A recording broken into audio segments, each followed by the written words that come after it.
اگر جہنم سے بچنا چاہتے ہو تو ایک تجارت کرنی ہوگی. اب وہ تجارت کیا ہے وہ بھی خود ہی فرما دی. تؤمنون باللہ ورسولہ، وہی بات جو سورہ حجرات کی آیت میں ہے.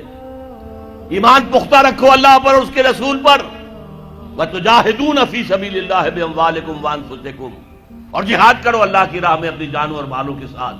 ذالکم خیر لکم ان کنتم تعلمون، یہی تمہارے حق میں بہتر ہے اگر تم علم رکھتے ہو.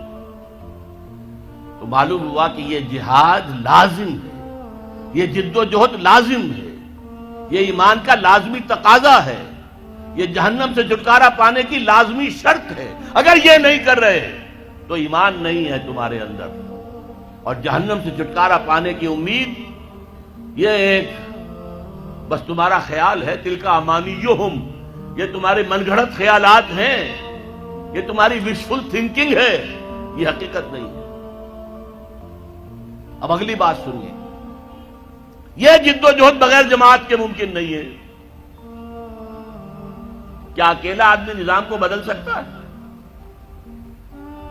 ہمارے ہاں بڑے بڑے متقی لوگ موجود ہیں، کوئی شک نہیں ہے. بڑے بڑے اہل اللہ موجود ہیں، نیک لوگ ہیں جن سے انفرادی طور پر لوگوں کو نیکی پہنچ بھی رہی ہے، مرشدین ہیں. لیکن کیا وہ نظام کو بدل سکتے ہیں؟ نہیں. جماعت بنانی پڑے گی، جماعت، حزب اللہ، اللہ کی جماعت، اللہ کی پارٹی بناؤ. اور اگر موجود ہو کوئی تو داخل ہو جاؤ، شامل ہو جاؤ. اس لیے کہ جماعت کے بغیر زندگی اسلامی زندگی نہیں ہے. حضور نے فرمایا ید اللہ علی الجماعہ، اللہ کی تائید اور نصرت، اللہ کا ہاتھ جماعت کے اوپر ہے. حضرت عمر نے فرمایا لا اسلام الا بالجماعہ، جماعت کے بغیر اسلام ہے ہی نہیں. ولا جماعہ الا بالامارہ، امیر کے بغیر جماعت نہیں. ولا امارہ الا بالاطاعہ، اور اطاعت کے بغیر امیر کے معنی کیا ہوئے؟ اطاعت کرو اس کی. حضور کی ایک اور حدیث حارث اشعری رضی اللہ تعالیٰ عنہ فرماتے ہیں انی آمرکم بخمس، اے مسلمانوں میں تمہیں 5 باتوں کا حکم دے رہا ہوں. اللہ امرنی بہن، اللہ نے مجھے ان کا حکم دیا، میں اپنے پاس سے نہیں کہہ رہا. حالانکہ حضور کو اختیار تھا، خود بھی آپ کہہ سکتے تھے. مستند ہے ان کا فرمایا ہوا، آپ کا فرمایا ہوا مستند ہے. الصادق المصدوق ہیں، سچے ہیں، اور اللہ نے ان کی صداقت کی گواہی دی ہے. لیکن یہاں تاکید کے طور پر فرمایا کہ میں 5 باتوں کا حکم دے رہا ہوں، اور اسے صرف میرا حکم نہ سمجھنا، یہ اللہ کا حکم ہے جو پہنچا رہا ہوں. بالجماعت والسمع والطاعت والہجرت والجہاد فی سبیل اللہ.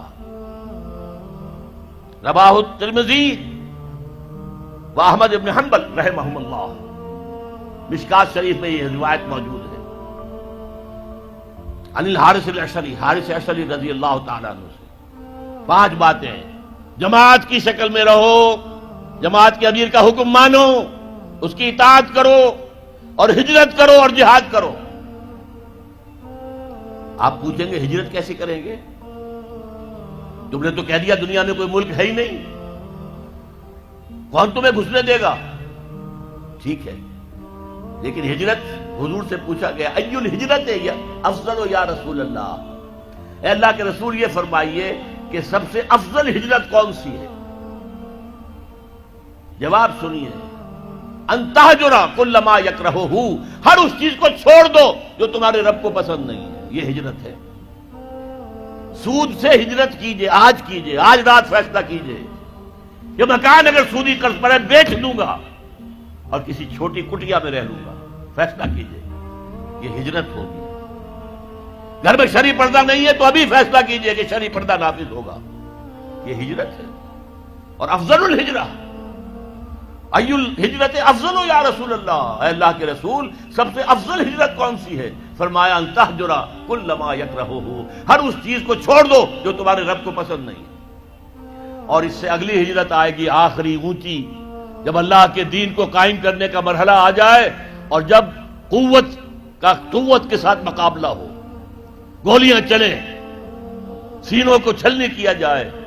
اس وقت اگر وہاں شامل ہونے کے لیے گھر بار کو چھوڑ کر، بیوی بچوں کو چھوڑ کر وہاں گئے تو یہ ہجرت ہے، سب سے اونچی ہجرت.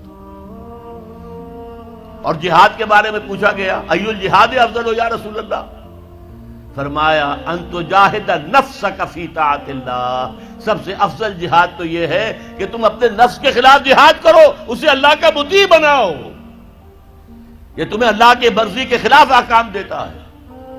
کسی سرکاری ملازم کو رشوت پیش ہو رہی ہے، نفس کہے گا لے لو لے لو لے لو لے لو، فلاں کام رہتا ہے فلاں کام رہتا ہے، بچے کی فیس دینی ہے ابھی پیسے نہیں ہے، لے لو لے لو لے لو لے لو، نفس تو یہ کہے گا۔ آپ نفس کے خلاف جہاد کریں، نہیں لوں گا میں، یہ ہے جہاد۔ اور سب سے اونچا جہاد کیا ہوگا؟ اللہ کے دین کو قائم کرنے کے لیے میدان جنگ میں آ جائیں، جان ہتھیلی پر رکھ کر، یہ سب سے اونچا جہاد ہے، اس کا نام ہے قتال فی سبیل اللہ۔ اس لیے سورہ صف کی 2 آیتیں میں نے آپ کو سنائی تھی، یا ایھا الذین آمنوا ھل ادلکم علی تجارۃ تنجیکم من عذاب علیم، جواب کیا ہے؟ خود ہی دیا اللہ نے، تؤمنون باللہ ورسولہ وتجاہدون فی سبیل اللہ باموالکم وانفسکم۔ اسی سورہ صف کی 4تھی آیت کیا ہے؟ ان اللہ یحب الذین یقاتلون فی سبیلہ صفا کانہم بنیان مرصوص، اللہ کو تو اپنے ان بندوں سے محبت ہے جو اس کی راہ میں صفیں باندھ کر، ایسی صفیں جن میں کوئی رخنا پیدا نہ کیا جا سکے، جیسے کہ یوں سمجھیے کہ سیمنٹ کنکریٹ کی وال ہے، بنیان مرصوص ہے، سیسا پلائی ہوئی دیوار، کھڑے ہو کر اللہ کی راہ میں قتال کرو، جنگ کرو، وہ ہے محبوب ہمارا، وہ ہے پسندیدہ انسان ہمارا۔ یا رب فاجمعنی بكل الصحب والأحباب واكتب لنا أن ندخل الجنات بالريان۔